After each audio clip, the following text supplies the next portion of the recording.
بسم اللہ الرحمن الرحیم۔ السلام علیکم ورحمۃ اللہ وبرکاتہ۔ تناول اسلامک اسٹوڈیو سے خوش آمدید۔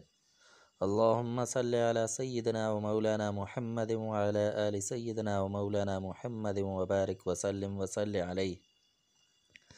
معزز خواتین و حضرات، تناول اسلامک اسٹوڈیو سے آج ہم ایک ایسا وظیفہ لے کر حاضر ہوئے ہیں جو ہر والدین کی خواہش ہوتی ہے، کیونکہ آج کل ایک ایسا وقت آ گیا ہے کہ ہر کوئی دشمنی، دل کے اندر دشمنی، حسد، بغض، کینہ یہ چیزیں رکھتا ہے اور دوسروں کو طرح طرح سے نقصان پہنچانے کی کوشش میں رہتا ہے۔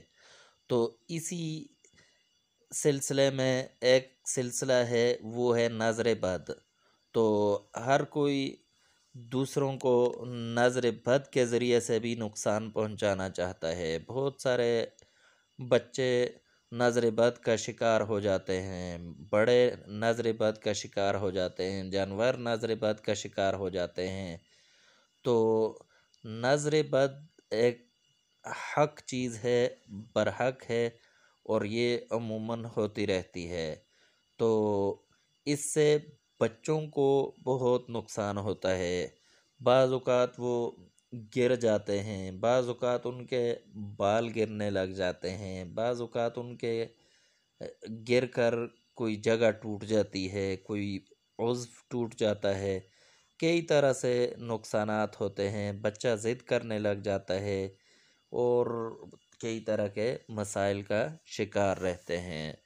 تو آج کا جو وظیفہ ہے یہ ایک ایسا وظیفہ ہے، تعویذ ہے، جسے لکھ کر بچے کے گلے میں ڈال لیں تو انشاءاللہ اسے کوئی مائی کا لال نظر بد کا شکار نہیں کر سکتا۔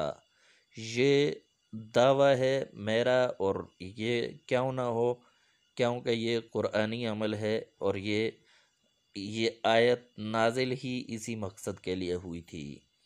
تو آیت یہ ہے، سورۃ القلم کی آیت ہے، وَإِن يَكَادُ الَّذِينَ كَفَرُوا لَيُزْلِقُونَكَ بِأَبْصَارِهِمْ لَمَّا سَمِعُوا الذِّكْرَ وَيَقُولُونَ إِنَّهُ لَمَجْنُونٌ۔ تو یہ آیت اور ساتھ دوسری آیت وَمَا هُوَ إِلَّا ذِكْرٌ لِّلْعَالَمِينَ، یہ آیات لکھ کر بچے کے گلے میں ڈال لیں، انشاءاللہ کبھی اور کوئی مائی کا لال بچے کو نظر بد کا شکار نہیں کر سکتا۔ تو تناول اسلامک اسٹوڈیو کے ساتھ مزید وظائف کے لیے جڑے رہیے گا۔ تب تک کے لیے اجازت دیجیے، اللہ حافظ۔